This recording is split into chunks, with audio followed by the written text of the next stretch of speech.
সূত্রগুলো শেষ। চলো আমরা সূত্র ব্যবহার করে কিভাবে এক এক করে সমস্যাগুলোর সমাধান করি। তো আমাদের এখানে দেখো, খেয়াল করো, বইয়ের শুরুতেই যদি খেয়াল করো, আমাদের এরকম একটা অঙ্ক দেওয়া আছে যে তোমার সূত্রের সাহায্যে ঘন নির্ণয় করো। তো মূলত অঙ্কটা দেওয়া আছে একের ক করতেছি আমি। একের ক সূত্রের সাহায্যে ঘন নির্ণয় করো। অঙ্কটা আছে 2x² প্লাস 3y²। এটাকে যখন আমরা সূত্রের সাহায্যে ঘন নির্ণয় করব, তাহলে 2x² প্লাস 3y², এটার ঘন চিহ্ন দিয়ে দেব। দেখা যাচ্ছে আমাদের এটা এখন a প্লাস b হোল কিউবের সূত্র। তাহলে আমরা আগে সূত্রটা লিখব। a প্লাস b হোল কিউবের সূত্রটা অবশ্যই তোমাদের মনে আছে, না মনে থাকলেও আমি এখানে একটু রিপিট করছি। a cube plus 3a²b plus 3b² plus b Q.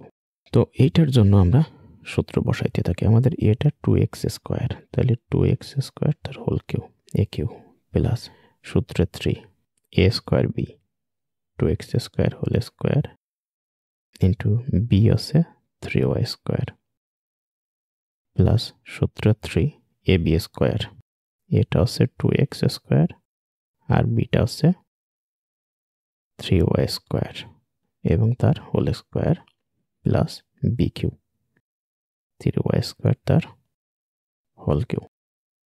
আমরা সূত্রটা লিখে ফেললাম। এবার আমাদের সমস্যাটার সমাধান করার পালা, বাকিটা ক্যালকুলেশন করতে হবে। আচ্ছা, তাহলে আমাদের এখানে দেখো 2 এর উপর একটা কিউ দেওয়া আছে এবং x², তার উপরেও আবার কিউ দেওয়া আছে। 2 এর কিউ করলে 8, আমরা আগেই শিখে এসেছি। 2 এর কিউ মানে 8, আর x এর উপর একটা পাওয়ার আছে স্কোয়ার, আর তার উপর 3 আমরা জানি পাওয়ারে গুণ হয়। 2 আর 3 গুণ করলে 6 প্লাস 3 বসলাম। 2 এর বর্গ করলে আমাদের হয় 4, আর x² তার উপরে whole square x⁴ 3y² plus 3 into 2x²।